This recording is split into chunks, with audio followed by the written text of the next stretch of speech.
හරි පුතේ අපිට මේ ගානේදී අහනවා අපෙන් මෙන්න මේ x වල අගය කීයද කියලා. x වල අගය.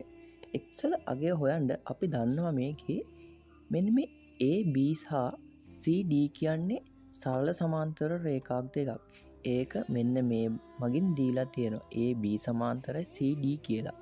මෙන්න මේ සරල සමාන්තර රේඛා දෙක මෙන්න මේ රේඛාව මගින් ඡේදනය වෙලා තියෙනවා. අපි මේ රේඛාවට කියනවා තීර්යක් රේඛාව කියලා. මේ කියන්නේ සරල සමාන්තර රේඛා දෙකක් යම් රේඛාවකින් ඡේදනය වේද එම ඡේදනය වන්නා වූ රේඛාව අපි කියනවා තීර්යක් රේඛාව කියලා. මෙන්න මේ තීර්යක් රේඛාව නිසා අපිට කෝණ තුනක් හඳුනා ගන්න පුළුවන්. මේ ඒකාන්තර කෝණ, ඒ කියන්නේ මෙයයි ඒකාන්තරයි. ඒ කියන්නේ Z අකුර හැඩැති කෝණ ඒකාන්තර කෝණ කියනවා. ඊට පස්සේ අපිට අනුරූප කෝණ හඳුනා ගන්න පුළුවන් සහ මිශ්‍ර කෝණ හඳුනා ගන්න පුළුවන්.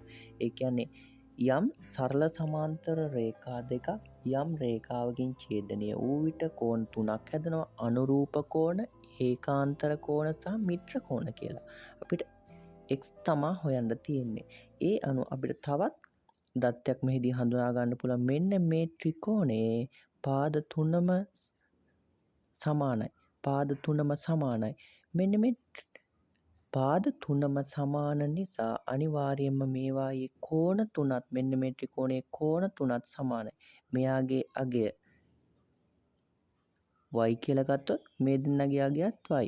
ඒ කියන්නේ සම්මුඛ පාදවලට සමාන සම්මුඛ කෝණත් සමානයි. මෙයාගේ පාදය සමානයි, මේ පාදය සමානයි, මේ පාදය. නම් අනිවාර්යෙන් මේ කෝණ තුනේ අගයත් සමාන වෙනවා.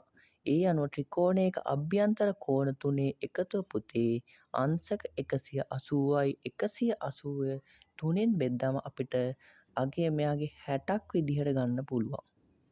මෙයාගේ අගයත් 60යි, මෙයාගේ අගයත් 60යි සහ මෙයාගේ අගයත් අංශක 60යි. ඒ අනුව ත්‍රිකෝණයක අභ්‍යන්තර කෝණවල එකතුව අපිට එනවා 180යි. හරිනේ 60 ගන්න තිබ්බොත් 180යි.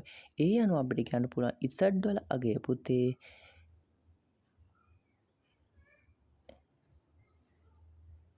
මේ කෝණයට මේ කෝණය සමානයි.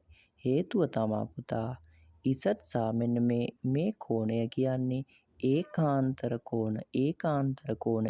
එම නිසා x වල අගය අංශක 60ක් විදිහට අපිට ගන්න පුළුවන්.